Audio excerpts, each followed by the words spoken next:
Que pouvons-nous apprendre de la vie de Jacques, le frère de Jésus? Jacques était un des fils de Marie et de Joseph, et par conséquent un demi-frère de Jésus, et l'un des frères de Joseph, Simon, Jude et leur sœur.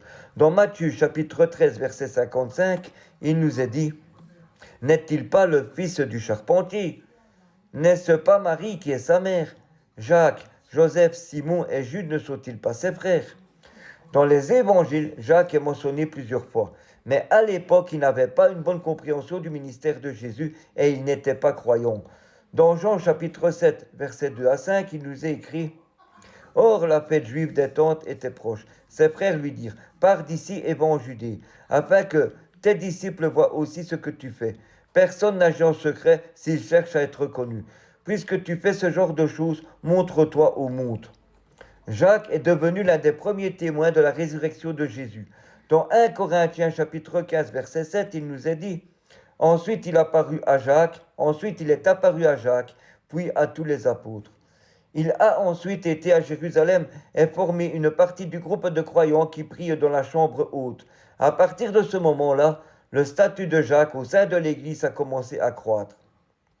Jacques est toujours à Jérusalem lorsque Saul, récemment converti, arrive pour le rencontrer, ainsi que l'apôtre Pierre. Dans Galates chapitre 1, verset 19, il nous est dit « Mais je n'ai vu aucun apôtre. » Donc il dit qu'il a vu que l'apôtre Pierre, aucun autre apôtre. Si ce n'est Jacques, le frère du Seigneur. Donc il a vu l'apôtre Pierre et Jacques, le frère du Seigneur. Plusieurs années plus tard, lorsque Pierre s'est échappé de la prison, il fait un rapport à Jacques au sujet du caractère miraculeux de l'évasion. Dans Actes chapitre 12, verset 17, il est écrit « De la main, il leur fit signe de se taire. Il leur raconta comment le Seigneur l'avait tiré de la prison. Il ajouta « Annoncez-le à Jacques et aux frères et sœurs. » Puis il sortit et s'en alla dans un autre endroit. Lorsque le concile de Jérusalem se rassemble, Jacques est apparemment le chef de l'Église. C'est aussi un des plus anciens de l'Église, appelé un des piliers. Dans Galates chapitre 2, verset 9, il nous écrit « Et ils ont reconnu la grâce qui m'avait été accordée.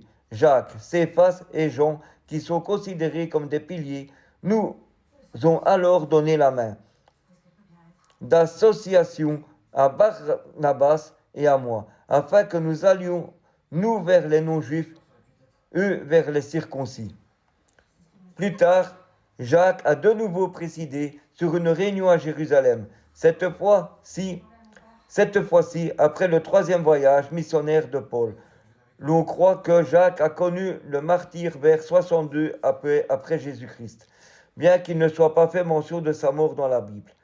Jacques est l'auteur de l'épître de Jacques, qu'il a écrite entre 50 et 60 après Jésus-Christ.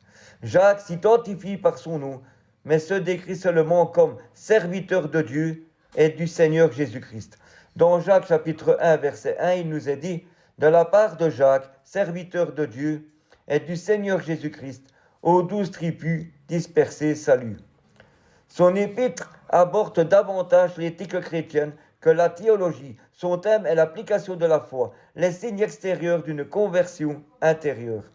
Une étude de la vie de Jacques nous enseigne des leçons précieuses.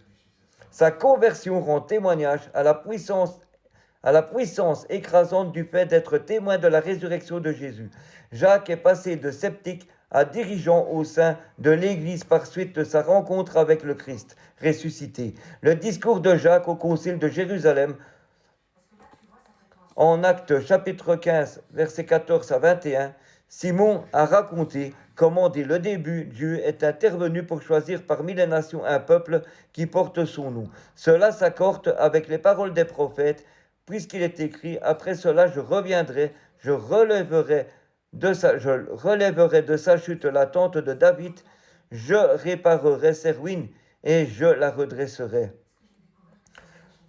Rend témoignage du fait que son enseignement se fondait sur les Écritures, son désir que règne la paix au sein de l'Église, l'accent qu'il mettait sur la loi et le souci qu'il avait à l'égard des croyants gentils, bien que son ministère s'adressât exclusivement aux croyants juifs, l'humilité de Jacques se fait aussi sentir par le fait qu'à aucun moment il n'utilise son statut de parent de Jésus comme base pour rasseoir son autorité.